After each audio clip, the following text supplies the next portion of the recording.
Before beginning this video, I'd like to take a quick moment to remind or inform viewers that in my community tab, I am currently hosting a poll for the February list of 6, and I'd greatly appreciate a vote. It's a new year, 2024, and Atlas is well prepared for this year with a barrage of upcoming games, including the long-in-development Metaphor ReFantasio, a new game from the developers of 13 Sentinels and Odin Sphere Unicorn Overlord, and if a leaker is to be believed, a Persona party game that could be the long-blank trademark P5B.jp. Perhaps the most hotly anticipated of these upcoming titles is Persona 3 Reload, which is just around the corner mere weeks away at the time of recording. The number one most requested game for a remake according to Atlas's poll when gauging which game in their long catalog fans wanted one for, tying with Persona 2. In spite of this though, Reload has a few key problems that make many, myself included, skeptical that this will be the definitive edition of Persona 3. Namely, replacing the iconic voice cast, replacing the game's iconic Shinbo-esque anime cutscenes with in-game 3D ones that lack the same immediate surrealistic impact, and omitting iconic features exclusive to Fez and Portable.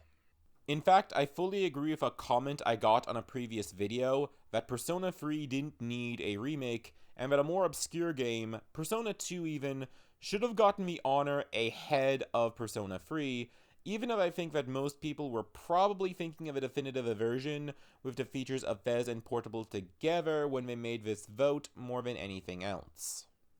Nevertheless, Reload's existence does inspire hope for more remakes from Atlas in the future, preferably ones more in need of a remake than Persona 3, and given this poll, I'd say that one for at least Persona 2 is being considered, given again that it tied with P3. And is also a part of Atlas's cash cow franchise. But what about the other games that fans voted for? Etrian Odyssey got an HD release in 2023, a positive sign to point to at least some potential ports for the other games on this list. And furthermore, while they didn't make the top 10 apparently, according to Team Maniacs when making Soul Hackers 2, Devil Summoner Soul Hackers was one of the most requested titles for either a sequel or remake, and as one comment from my 30th is over video pointed out, Atlas has the option of remaking If and marketing it as a precursor to Persona, so there are options outside of this poll as well.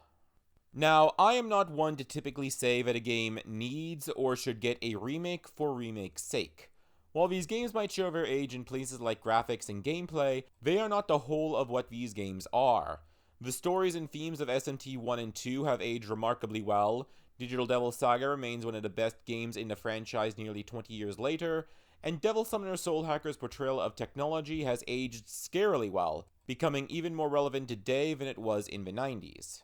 So I'd say that none of these games need a remake, and that the best case scenario would instead be a port with some additional features that have become the expected for modern games, such as the Japanese language track for Digital Devil Saga and Soul Hackers. I understand that I am approaching this from a perspective of game preservation rather than of innovation, but I personally believe that the timeline and context of when a game is developed can be used to further the charm, make the game feel modern when released, and as a part of the appeal to revisit at a later date. This is why I, in hindsight, really appreciate how the HD re-release of Nocturne comes with the option to use either manual or random skill inheritance, preserving the experience of Nocturne while giving the option for a modern convenience if so desired. But that said, there are definitely games within the franchise that are in need of a re-release of some sort because of their visions not being realized for one reason or another, with their absence known and felt in the final product. Both SMT5 and P5 Tactica clearly had a lot of content cut or rushed, and if Atlas won't release any DLC that isn't day one, then remakes are probably the best case scenario.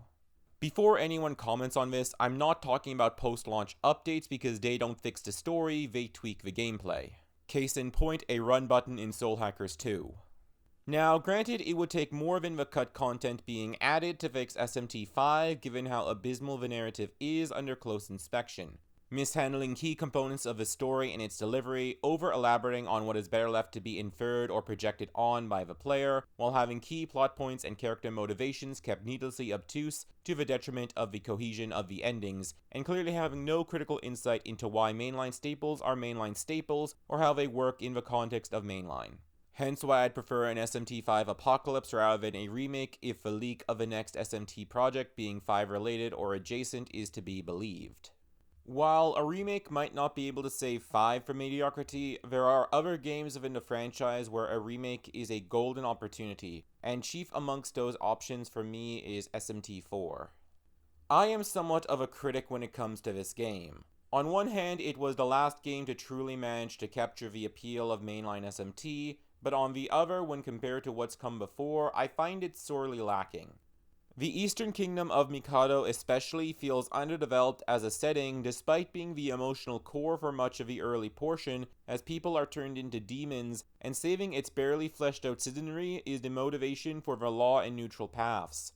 Most of the failings of SMT4 come through leaving a lot that needs elaboration left to be inferred from the context of side quests, some of which are locked behind DLC, despite being important for the plot and character arcs of important characters. Especially when this game is guilty of fetishizing the neutral route when the context of what caused the apocalypse, the extremes of law and chaos colliding in a manner akin to SMT1, would have done a better job of naturally advocating for this path as opposed to source, dude, trust me. These issues are likely due to the fact that 2/3 of story content had to be cut in order to fit onto a 3DS cartridge. No longer bound by those limitations, SMT4 Reload has the potential to rise as one of the best games in the franchise, billing itself on the cut content, the gameplay improvements of 4 Apocalypse, and the graphical prowess of SMT5.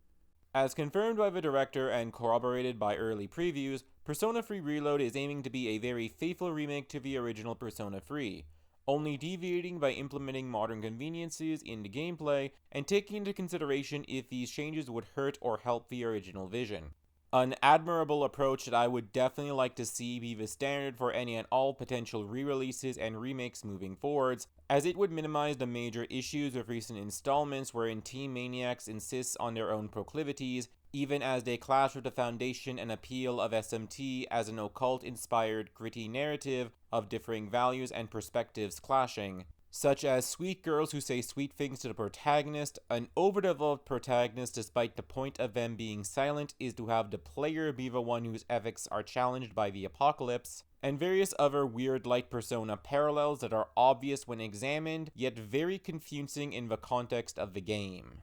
A particularly strong example of this dissonance is how in SMT4 proper, characters were often given a dull gradient to appear as filth on their sprites and textures, as if they were actually living in a ghetto, whereas in SMT4 Apocalypse, characters are instead presented as crisp and well-groomed, looks that run counter to the idea of Tokyo being in the thrall of a demonic apocalypse and at the mercy of a potential xenophobic theocratic siege. While I have used SMT4 here as my example, as that is the one I'd like to see get this treatment the most, this, I feel, is the mindset to approach any future potential reloads with. To be as faithful as possible to the artistic vision, warts and all if need be. Because of this, while I am not the biggest fan of Persona 3, counting it as my least favorite Persona game that I have played, and again agreeing with this comment that it did not need a remake, at least not as much as other games do, I still find myself strongly hoping for its success. I guess to end this video off, I'll now ask for your takes on which game in the series you'd like to see get a ground-up remake. I am very good at responding to my comments, and I'd like to one day make a follow-up video to this sentiment, and am thus interested in others' input, be it in agreement or disagreement, especially about SMT4, as I know that a lot of people have a very strong fondness for this entry specifically. Like and subscribe if you like my content. On screen now is a video that I personally recommend, and one that the YouTube algorithm recommends to you. And once again, in my community tab is the poll for the February list of 6, and I'd greatly appreciate it if you considered voting. Until next time, I am Balaukun, and I hope everybody has a great rest of January. I will see you in February.